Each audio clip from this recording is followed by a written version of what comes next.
Il est temps de sortir la tête de l'eau pour la replonger dans quelque chose d'au moins aussi mystérieux, les pensées de Richard Collins. Cet artiste atypique sort aux éditions Point de Fuite un livre à son image combinant ses poésies et ses tableaux surréalistes. Pour vous donner une idée, le titre de l'ouvrage est La femme au gougoune jaune ou l'art de peindre la réalité. Martin, tu as rencontré Richard Collins samedi dernier, c'est ça? Oui, c'était très sympathique. Alors, pour nous éloigner de la rumeur de la salle d'exposition où il faisait son lancement, nous sommes allés au sous-sol. Alors, malheureusement, on entend quelques bruits de pas, mais ça fait une petite ambiance particulière. Tu m'as mis la peinture à l'eau à la bouche, si j'ose le dire, Martin. Allons tout de suite écouter ça. Mirage de chaleur, d'instinct essoufflé, la venue du large se faisait belle. Pour un grand Occitan, l'heure est arrivée. Le charme sent bon, les horizons se sont fondus. Un extrait de Zahir Key à la page 21 du livre La femme au gougoune jaune ou l'art de peindre la réalité. Alors justement, moi j'ai une question. La femme au gougoune jaune, pourquoi en titre? Bien, c'est un récit que j'ai écrit il y a plusieurs années, je pense, ça fait au moins une dizaine d'années. Et ce récit-là était au premier abord destiné pour un concours de récits. Et puis, je me suis dit, je vais l'envoyer. J'ai hésité, mais finalement, je l'ai fait. J'ai pas gagné, effectivement. Mais ce récit-là, il a tout le temps gardé quelque chose pour moi de très important, une saveur, une originalité dans mon écrit qui est un peu surréaliste sur les bords. Ce que j'aime bien, c'est que je me suis dit un jour, ce texte-là va être publié quelque part. Et puis donc, voilà, c'est arrivé. Puis le titre veut dire beaucoup de choses, comme en même temps, tout le questionnement que le monde peut avoir en rapport au titre aussi. Dans ce texte, on retrouve moi j'ai eu cette impression-là, une sorte d'énervement contre la mode, la pensée unique.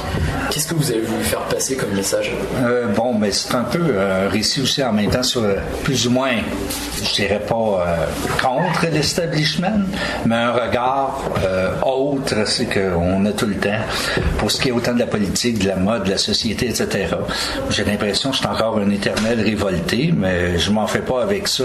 Je sais que je suis pas le seul. C'est qui cette femme au gougoune jaune qui apparaît justement tout à la fin du récit en fait? Cette femme au gougoune jaune, moi je vais plutôt laisser au lecteur, plutôt que de faire un descriptif d'un personnage qui est très particulier, je préfère que le monde puisse le découvrir d'eux autres mêmes, parce que il y a un mystère très grand chez cette femme et je ne veux pas dire quand, je ne veux pas dévoiler le punch, mais il y a un petit punch. Vous allez comprendre. Dans le titre du livre, vous parlez aussi de peindre la réalité. Pourtant, quand on regarde vos tableaux, ça semble plutôt abstrait comme tableau. Ben, justement. Vous avez une perception particulière de la réalité? Disons que le livre a été fait en fonction de beaucoup d'originalité et d'imaginaire en rapport parce que j'ai travaillé beaucoup avec André Parent, l'éditrice, pour ce qu'il en est de la conception et tout. Et elle m'a amené beaucoup d'idées.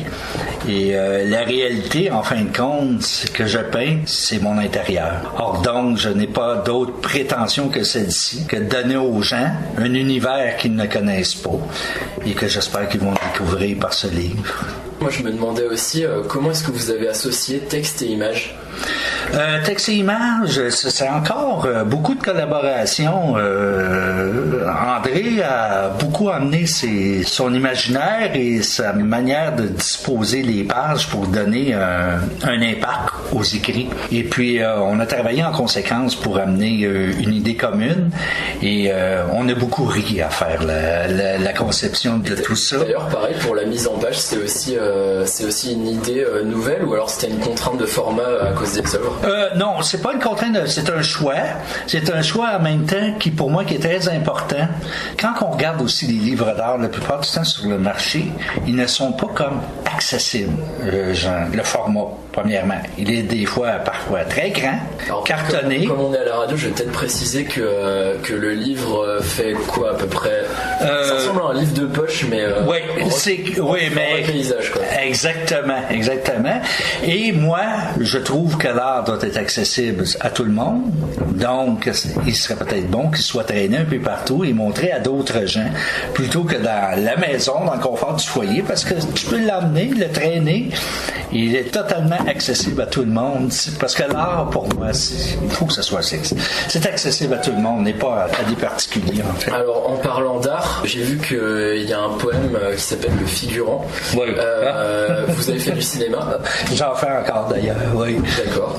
Oui. C'est réellement, je trouve que c'est un de mes textes préférés parce qu'il reflète bien réellement avec beaucoup de surréalisme la situation d'un figurant lors d'un tournage. Et puis, en tout cas, si t'as la chance de le lire, il y a de quoi rire. Moi, en tout cas, je me suis fait rigoler moi-même. Fait que D'où vous vient l'inspiration, que ce soit pour la peinture ou pour les poèmes? L'instantané. J'aime beaucoup y aller avec l'improvisation parce que ce premier jet-là, la plupart du temps, tu ne peux pas le retrouver si tu le travailles tout le temps. Donc, moi, c'est ma fonction principale. C'est la même chose en peinture. Je n'essaie pas de cadrer les choses, de faire un dessin d'avance, puis après ça, peinturer, peindre par-dessus, plutôt, et d'en arriver à faire quelque chose qui est... Pour moi, j'aime pas ce côté statique de l'art. Je préfère créer selon... Et à chaque jour, quand je peins, c'est comme ça. Alors les pas, moi je trouve que ça fait une petite ambiance 3 coups de théâtre. Je sais pas ce que t'en penses, Étienne. Tout à fait. Et si vous voulez vous faire une petite idée des œuvres de Richard Collins, quelques-unes sont visibles dans la façade de la galerie 1040, là où il se tenait son lancement en fait.